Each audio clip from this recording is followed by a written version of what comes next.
नमस्कार, मैं रविश कुमार। जो आप सुनने जा रहे हैं वो महज एक राजनीतिक बयान नहीं है, बल्कि आग उगलती हुई ज्वालामुखी है जो आज फटी है और मोदी के काले मुखौटों का पर्दाफाश हुआ है। मोदी बार बार चीन जाकर कौन सा ऐसा काम करते थे जो आग की तरह हर जगह फैल रही है। इसलिए इस खबर को आपको एक नागरिक के तौर पे आपको जरूर देखना चाहिए, क्योंकि देश के सबसे सर्वोच्च शक्ति के मालिक है, इसलिए जरूर देखें और चैनल को भी जरूर सब्सक्राइब करें। दोस्तों, ये राज सत्ता के गलियारों से रिश्ता वो राज है जिसे सालों तक कालीन के नीचे दबाने की कोशिश की गई, लेकिन जब सुब्रमण्यम स्वामी जैसे नेता चुप्पी तोड़ते हैं तो बात हवा में नहीं जाती, वो तंत्र की नींव तक हिलाती है। जब मोदी चीफ मिनिस्टर थे वो 10 बार गए। जब चीफ मिनिस्टर रहे 9 साल और 10 बार चाइना होकर आए।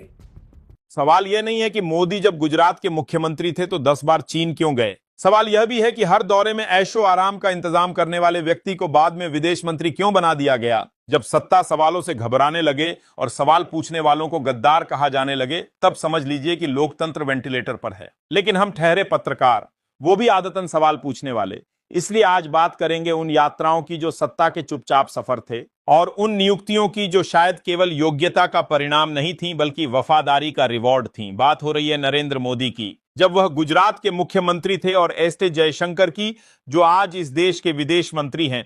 सुब्रमण्यम स्वामी का दावा है कि मोदी जब गुजरात के मुख्यमंत्री थे तब वो 10 बार चीन गए, लेकिन ये दौरे व्यापारिक या कूटनीतिक कम और ऐशो आराम के ज्यादा थे।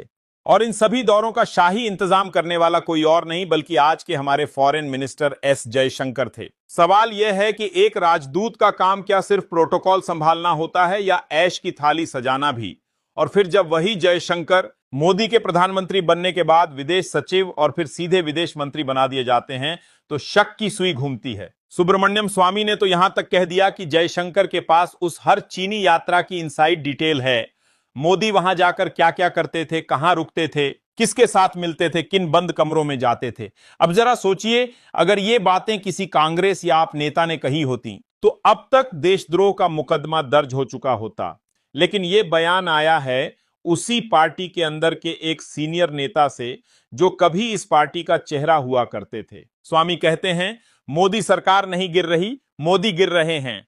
अब यह कोई राजनीतिक विरोधी की ललकार नहीं बल्कि एक अंदरूनी विद्रोह की गूंज है। अगर सितंबर में बीजेपी अध्यक्ष बदलने की योजना है तो सवाल यह नहीं कि कौन आएगा, असली सवाल यह है कि क्या अब मोदी की पकड़ ढीली हो रही है। स्वामी पहले भी जयशंकर को वेटर कह चुके हैं और अब जो आरोप लगाया है वो सिर्फ एक व्यक्ति पर नहीं, पूरी व्यवस्था पर उंगली है कि क्या भारत में मंत्री बनने का मापदंड अब यह है कि आपने कब किस